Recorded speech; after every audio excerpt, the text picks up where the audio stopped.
président de la République Alassane Ouattara a eu mercredi au palais de l'Élysée un déjeuner de travail avec son homologue français François Hollande. Ils ont échangé sur les relations bilatérales et de coopération entre la France et la Côte d'Ivoire. La Côte d'Ivoire et le Burkina Faso renforcent leur coopération en matière de transport. Les deux pays vont réhabiliter le chemin de fer Abidjan-Ouagadougou. Une délégation ivoirienne conduite par le ministre des Transports a échangé sur la question avec les autorités burkinabées. Le Malgache Ahmad Hamad est le nouveau président de la CAF. Il a battu Issa Hayatou, président sortant, qui briguait un 8e mandat. L'élection a eu lieu à Addis Abeba en Éthiopie, à la 39e Assemblée générale de la Confédération africaine de football. Mesdames et messieurs, bienvenue et merci de nous suivre. Nous sommes en direct sur RTI 1 et commençons par cette information. En France, un colis piégé a explosé ce jeudi au siège du Fonds monétaire international FMI dans le 16e arrondissement de Paris. Une assistante de direction a été blessée aux mains et au visage lors de l'ouverture d'un courrier. Selon les premiers éléments de l'enquête, un pétard pourrait être à l'origine de cette explosion. Plusieurs personnes ont été évacuées par mesure de précaution. Une fusillade a également été signalée au lycée Tocqueville à Grasse, au sud-est de la France. On dénombre plusieurs blessés. Le gouvernement français a déclenché l'alerte attentat. Toujours en France, le président de la République Alassane Ouattara a eu hier mercredi au palais de l'Élysée un déjeuner de travail avec son homologue français François Hollande. Ils ont échangé sur les relations bilatérales de coopération entre la Côte d'Ivoire et la France au cours de ces 5 dernières années. Viviane Aïmer. Au 5e jour de son séjour en France, ce mercredi 15 mars, le président de la République Alassane Ouattara a été reçu à l'Élysée par son homologue français François Hollande. Le chef de l'État ivoirien, qui n'avait pas pu participer personnellement au dernier sommet France-Afrique le 14 janvier dernier à Bamako, et au cours duquel l'ensemble des chefs d'État africains a rendu un vibrant hommage au président français François Hollande pour ses initiatives de développement en faveur de l'Afrique et pour son engagement contre l'expansion du terrorisme en Afrique de l'Ouest, tenait à traduire à son tour, à travers cette visite, son estime personnelle au chef de l'État français. J'ai demandé à venir saluer le président François Hollande pour l'étroitesse des liens que nous avons tissés au cours de ces 5 dernières années. Et évidemment, il a décidé de ne pas être candidat pour un second mandat. Et nous avons souhaité venir le saluer. Ici, le remercier pour tout ce qu'il a pu faire pour la Côte d'Ivoire, pour l'Afrique de l'Ouest, pour le continent africain, aussi bien tisser des relations amicales et cordiales avec nous, mais également nous aider à faire progresser nos économies vers plus de développement, plus de paix, et engager cette lutte contre le terrorisme. N'eût été son intervention au Mali, beaucoup de pays en Afrique de l'Ouest auraient été en très grande difficulté. Donc je suis venu lui dire que nous voulons lui rendre hommage. Les chefs d'État l'ont fait à Bamako à l'occasion du sommet Afrique-France, mais je tenais personnellement à venir lui dire toute notre gratitude à lui-même, à toute son équipe et bien sûr au peuple français. Le président de la République, Alassane Ouattara, a aussi accepté de répondre aux questions des journalistes sur différents aspects de l'actualité en Côte d'Ivoire, notamment l'agrobusiness. L'agrobusiness est un problème d'escroquerie par un certain nombre de personnes qui font l'objet de poursuites. Des mandats d'arrêt internationaux ont été émis et les remboursements ont commencé aujourd'hui. Il faut protéger les Ivoiriens contre de telles pratiques et c'est cela notre rôle et nous l'avons engagé. Et sur les revendications salariales des fonctionnaires. Les grèves, on en voit ici, on en voit partout. La Côte d'Ivoire est une économie dynamique, les choses se passent bien. Les fonctionnaires, après 25 ans de blocage de salaire, ont eu des augmentations de salaire de 20 à 50% au cours des 4 dernières années. Nous le savons tous, l'appétit vient en mangeant. Donc ils en demandent plus, nous négocions et nous ferons pour le mieux. Il faut tout simplement s'atteler à réduire le taux de pauvreté que nous avons commencé à faire et faire en sorte que le plus grand nombre d'Ivoiriens puissent profiter de la prospérité économique que la Côte d'Ivoire vit en ce moment. Visite donc de remerciements et d'au revoir du président Alassane Ouattara au président français François Hollande avant son départ du pouvoir au mois de mai prochain.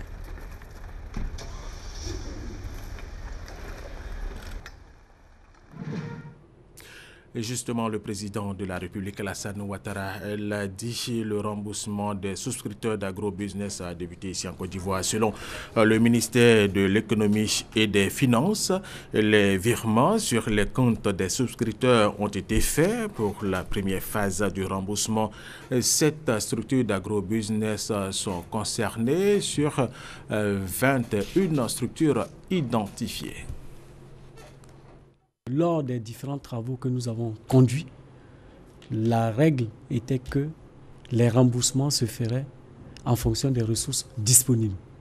Donc le niveau de ressources qu'on avait pour les 7 premières entreprises dont on a parlé permettait déjà de rembourser jusqu'à au moins 50%, je vais dire, des capitaux investis. Ce qu'il faut savoir, c'est que la décision de justice est venue, on va dire, geler des comptes au mois de janvier.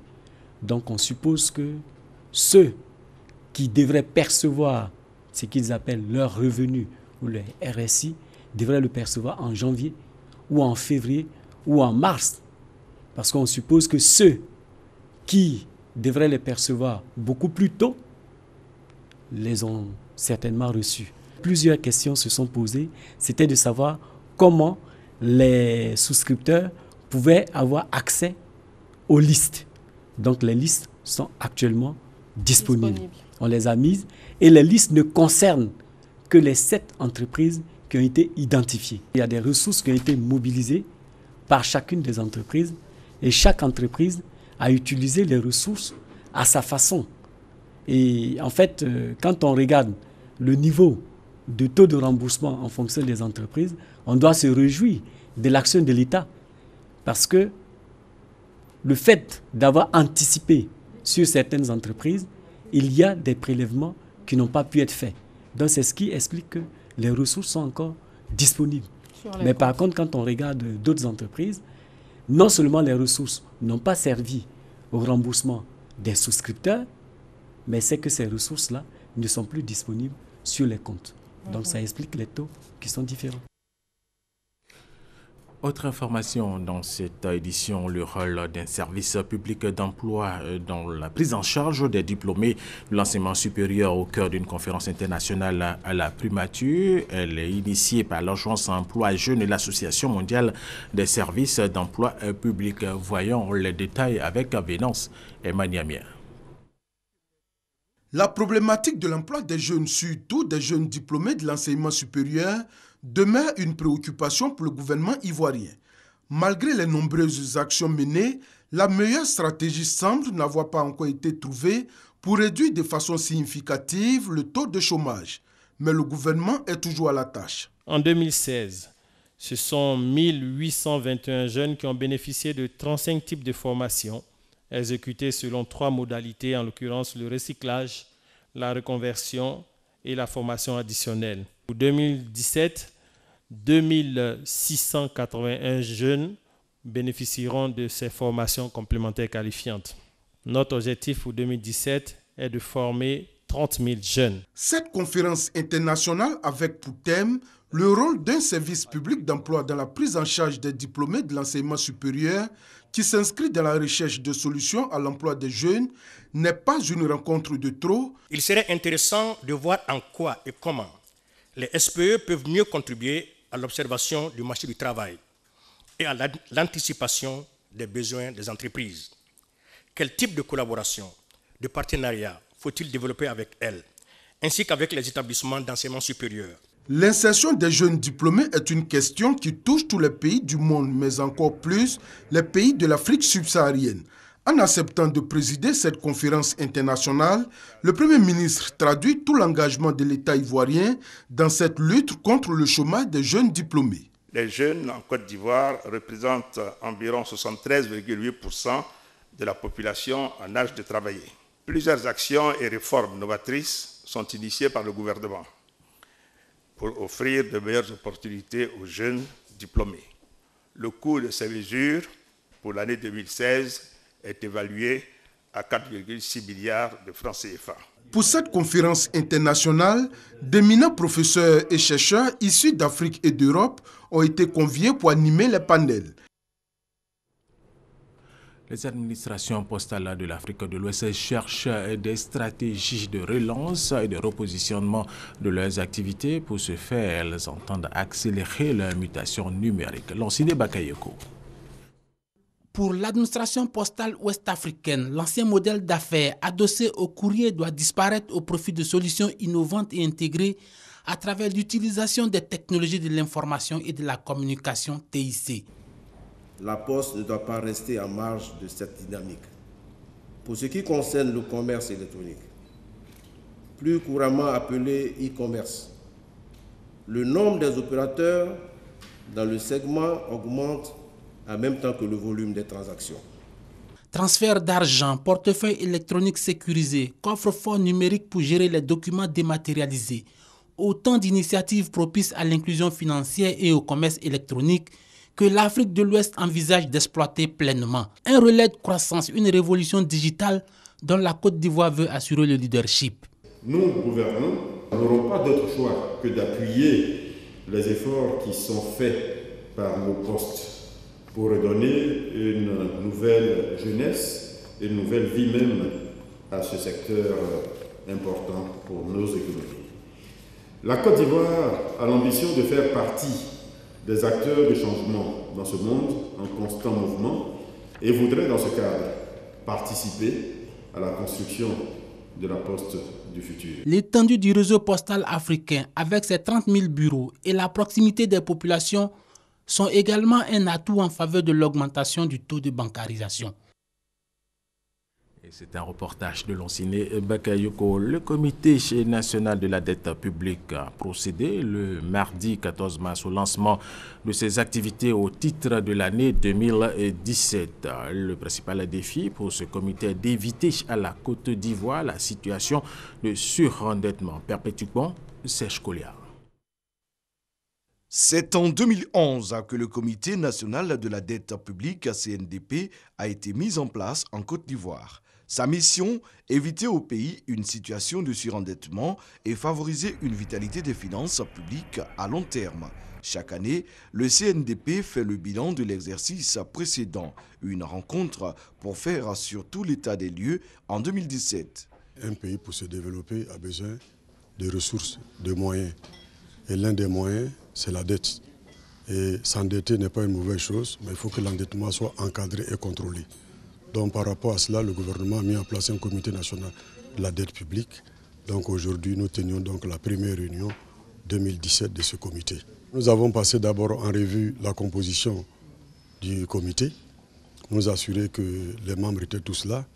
Deuxièmement, nous avons passé en revue les différents projets de textes. Ensuite, nous avons passé en revue le programme d'activité 2017. Quelles sont les activités que le comité va mener en 2017? Plus de 5 ans après sa création, le CNDP, de l'avis du ministre de l'économie et des finances, doit être plus opérationnel. Ses responsables sont appelés à plus de dynamisme en vue d'œuvrer à l'amélioration de la performance en matière de gestion de la dette publique. Parlons maintenant du deuxième séminaire international sur les études japonaises en Afrique de l'Ouest francophone. Occasion pour avoir plus d'informations sur le Japon et son processus de développement. Ce séminaire est organisé par l'université Félix Houphouët-Boigny de Cocody, la cellule d'analyse de politique économique du CIRES et l'ambassade du Japon en Côte d'Ivoire. Le Japon apporte son expertise en matière de culture, d'éducation et de technologie aux pays africains francophones. Le deuxième séminaire international sur les études japonaises en Afrique de l'Ouest francophone est l'occasion pour ces pays africains de tirer profit de l'expérience japonaise. C'est l'occasion de fonder ou de mettre en place les bases pour une coopération de longue durée entre les universitaires japonais et ceux d'Afrique de l'Ouest francophone, avec une vision de permettre à l'université Félix-Aubrigny d'abriter un centre des hautes études japonaises. Le Japon a eu le mérite de s'ouvrir à l'extérieur, mais a fondé son développement sur ses propres valeurs culturelles. Je crois que ce sont des exemples que nous pouvons retenir. Favoriser la diffusion de connaissances plus approfondies du Japon à travers différentes conférences sur divers sujets liés à la civilisation japonaise permettra aux participants d'avoir une meilleure compréhension du Japon. Le Japon, il y a 150 ans, c'est un pays sous-développé. Et nous avons connu le développement assez rapide. Et comme les pays africains essayent d'être pays émergents. Notre expérience du Japon, je crois que vous pouvez bien étudier quelles étaient les raisons pour lesquelles que le Japon a pu réaliser ce développement. Le thème de ce deuxième séminaire est culture, éducation, sciences et développement. Quelles leçons tirer du Japon? Reportage de Perpétuquement et de Justine Seye Djikesh. Deuxième grand titre de cette édition, la Côte d'Ivoire et le Burkina Faso renforcent leur coopération en matière de transport. Les deux pays vont réhabiliter le chemin de fer Abidjan-Ouagadougou. Une délégation ivoirienne conduite par le ministre des Transports a échangé sur la question avec les autorités burkinabées. C'était en présence de notre reporter Kwasi Mamadou. Au cœur de cette rencontre ivoiro-burkinabé, l'élaboration d'un chronogramme d'application des accords portant sur le transport du traité d'amitié et de coopération signé en juillet 2016 à Yamoussoukro. Les experts en transport de la Côte d'Ivoire et du Burkina Faso veulent s'accorder sur les derniers points de la mise en œuvre de ces décisions. Ces décisions portent également sur différents points, notamment la réhabilitation du chemin de fer Abidjan-Ouagadougou-Kaya, d'un coût de 262 milliards de francs CFA supporté par le groupe Bolloré. La mise en œuvre de cet important programme de réhabilitation permettra à terme une exploitation du chemin de fer dans des conditions optimales de fiabilité, de sécurité et de confort pour le transport d'au moins 1 million de voyageurs, 2 millions de marchandises divers et 3 millions de tonnes de minerais par an. En ce qui concerne la fluidité des transports et la sécurité routière le long du corridor Abidjan-Ouagadougou, des points essentiels des discussions, le ministre ivoirien des Transports a rassuré la partie burkinabé du respect de l'engagement de l'État de Côte d'Ivoire. Il s'agit pour nous donc de réaffirmer notre volonté à travailler ensemble. Les deux peuples étant donc les mêmes, donc les attentes sont simples. Il s'agit de faire en sorte qu'il y ait donc une circulation entre la Côte d'Ivoire, notamment Abidjan et Ouagadougou, beaucoup plus fluide. Donc nous allons examiner donc ensemble toutes les décisions qui peuvent être prises pour que cela se fasse, au-delà même des directives et des règlements communautaires qui existent. Il faut aller vite, il faut arrêter de traîner sur les projets et les faire avancer donc, dans nos intérêts communs. Les résultats de ces 2 jours de travaux seront soumis au gouvernement du Faso et à celui de la Côte d'Ivoire. Cette rencontre intervient après celle tenue à Abidjan en mars 2016. Le ministre ivoirien du Transport, Amadou Koné, a par ailleurs été reçu par le Premier ministre burkinabé Paul Thiéba. Ils ont échangé sur la coopération entre les deux pays, la Côte d'Ivoire et le Burkina Faso, dans le domaine du transport. Amadou Koné a réaffirmé au Premier ministre burkinabé la volonté du gouvernement du Premier ministre Amadou Gon Coulibaly de collaborer avec le Burkina Faso pour le développement des deux pays. La première dame de Côte d'Ivoire, Mme Dominique Ouattara, a offert des vivres et non-vivres d'une valeur de 20 millions de francs CFA aux populations du village d'Anono, dans la commune de Cocody, et celle de l'avenue 11 à Treichville. Treichville, avenue 11, un quartier qui depuis peu force l'admiration par son aspect salubre. Nous balayons tous les dimanches, nous avons sensibilisé toute la population de faire comme nous au quotidien. Et c'est partant de là que nous avons encore l'idée de pourquoi ne pas redonner vie à nos façades. Et c'est ainsi que nous avons lancé l'opération aux propriétaires de cours pour leur dire payez la peinture nous, on va peindre vos façades de manière bénévole. Tombée sous le charme de l'avenue 11 le 4 mars dernier, lors du lancement de l'opération Grand Ménage, la première dame Dominique Ouattara avait fait la promesse de soutenir ses habitants. Une promesse tenue depuis ce mercredi avec des dons en vivres et en non-vivres pour un coût global de 10 millions de francs. Dons remis par Nadine Sangaré, représentant la première dame. Pour sa part, la ministre Anne-Désirée Oloto a invité les riverains de l'avenue 11 à perpétuer le caractère salubre de leur cadre de vie. L'avenue 11 a réussi à se faire respecter. Je suis fier de vous. Ça, c'est un travail que vous devez continuer de faire et ça va vous permettre d'améliorer ce que vous avez déjà commencé ici à Treichville. Je voudrais vous rappeler qu'on va récompenser la commune la plus propre du district d'Abidjan. Avant de se rendre à l'avenue 11 à Treichville, les émissaires de la première dame étaient à Anono, village situé dans la commune de Cocody. Là également, les populations ont reçu des dons d'une même valeur. Anono, c'est le choix du cœur de Madame la Première Dame. Ça se vérifie encore aujourd'hui. Nous ne pouvons que dire merci. C'est un mot simple. Ce mot-là reflète justement toute la sincérité du remerciement adressé aux personnes qu'on aime et que nous aiment et qui nous font l'honneur de venir nous rendre visite sur notre sol. Fort de ce soutien de la première dame Dominique Ouattara, le chef du village d'Anono s'est engagé à remporter le premier prix du concours du village le plus propre du district d'Abidjan. Concours qui aura lieu du 1er au 6 août prochain. Et c'était un reportage de Traoré Mahama et de Viviane Aïma. C'est parti pour l'opération Grand Ménage Ville Propre dans la commune de Korogo. Le coup d'envoi a été donné par les autorités locales de la cité du Poro. Chantal Ouma Kandan. Comme un seul homme, les populations de Korogo, avec à leur tête, les autorités locales ont donné le coup d'envoi de l'opération Grand Ménage et Ville Propre. C'est la place publique Gbandala qui a servi de cadre au lancement de cette activité. Les différentes équipes de cette opération ont passé au peigne fin toutes les zones stratégiques de la ville, avec pour seul message de sensibilisation à chaque habitant, s'approprier l'acte éco-citoyen en entretenant son cadre de vie, afin d'emmener son voisin à copier le bon exemple. Nous commençons cette importante action de sensibilisation et nous allons faire de telle sorte que ces cellules que nous avons installées puissent jouer leur rôle de veille et de contrôle pour que la ville de Congo reste toujours propre. Même son de cloche au marché des légumes. Les femmes ont été invitées à enlever les ordures et à quitter les trottoirs du boulevard Alassane Ouattara. À l'espace Bois Sacré, le message est bien perçu par les tenanciers de restaurants. Les caniveaux ont été bien curés. Partout dans la ville où la caravane du Grand Ménage est passée, les populations se sont mobilisées pour embellir leur environnement. Cette opération du Grand Ménage succède au concours le plus propre en cours en ce moment à Korogo.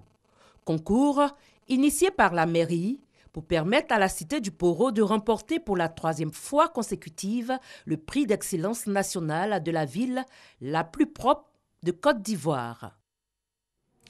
L'eau indispensable à la culture de l'oignon manque pour une bonne récolte dans la région du Hambol. C'est au nord de la Côte d'Ivoire. Conséquence, l'oignon cultivé est en train de sécher dans cette localité, obligeant la récolte précoce de la production. Soro Corona, Kwadjo Kwame, RTI Boaké.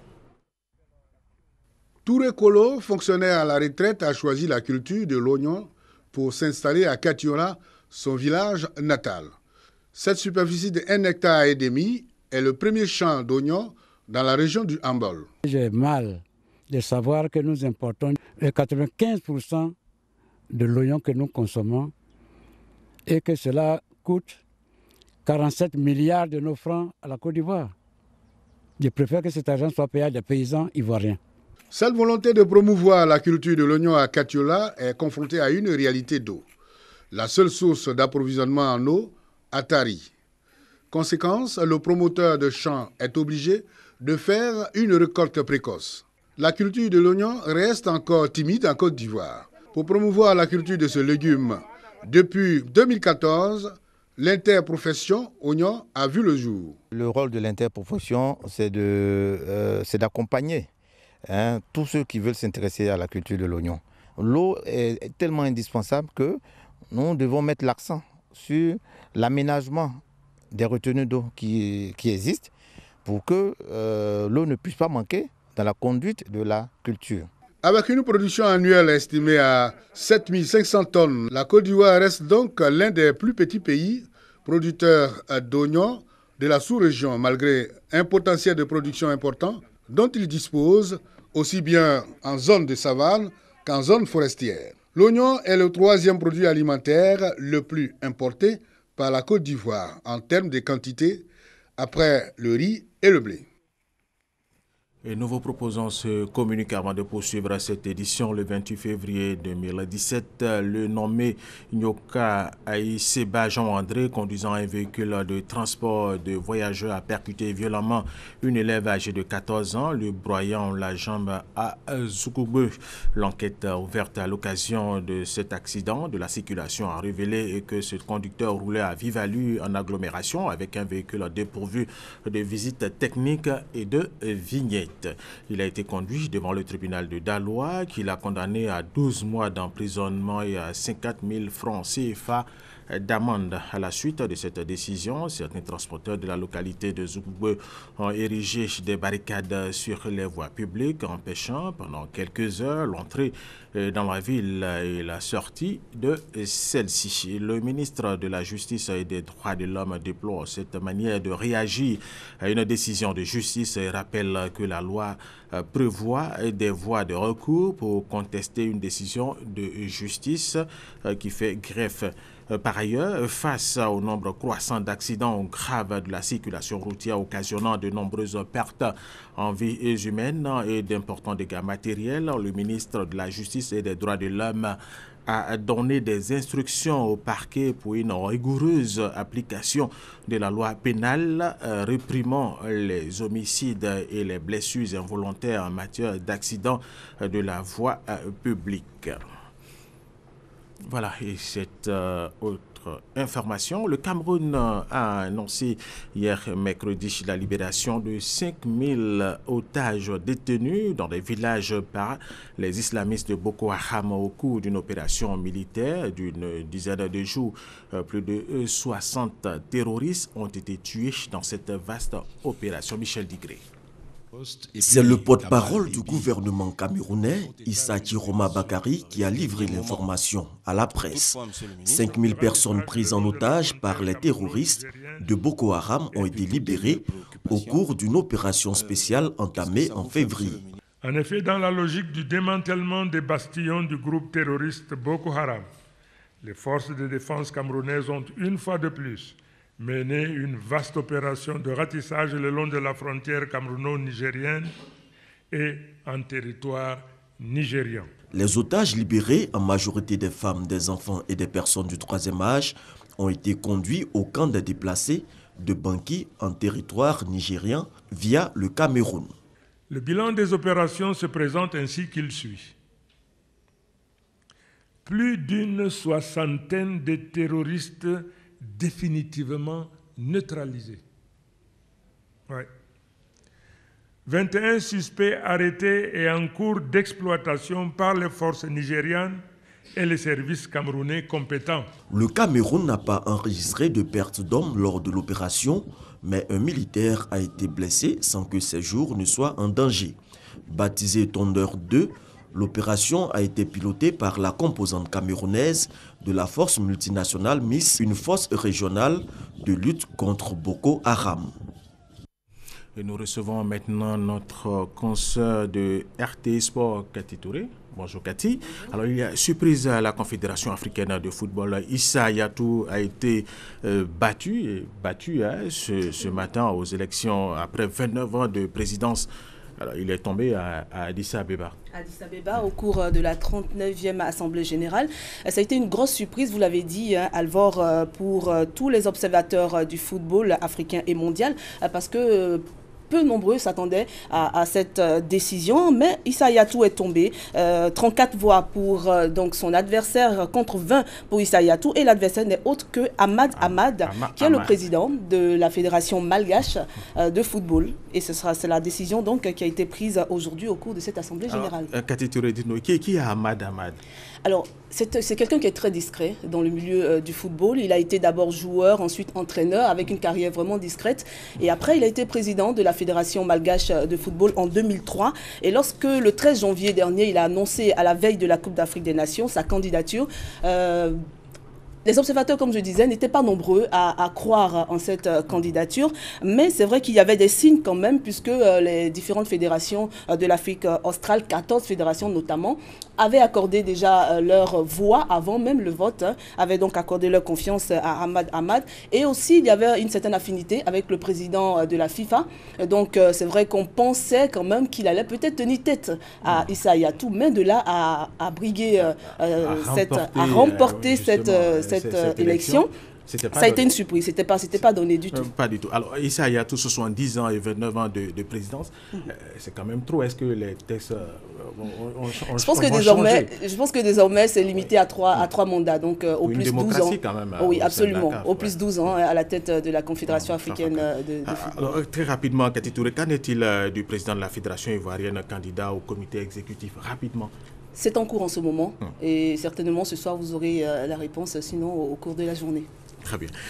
L'information majeure, c'est que Issa Hayatou a été battu aux élections de la CAF, 29 ans de présidence, c'est terminé pour Issa Hayatou. Le nouveau président s'appelle Ahmad Ahmad, il est malgache. C'est la fin de cette édition. Mesdames et messieurs, merci de nous avoir suivis et restez avec nous sur RTI 1.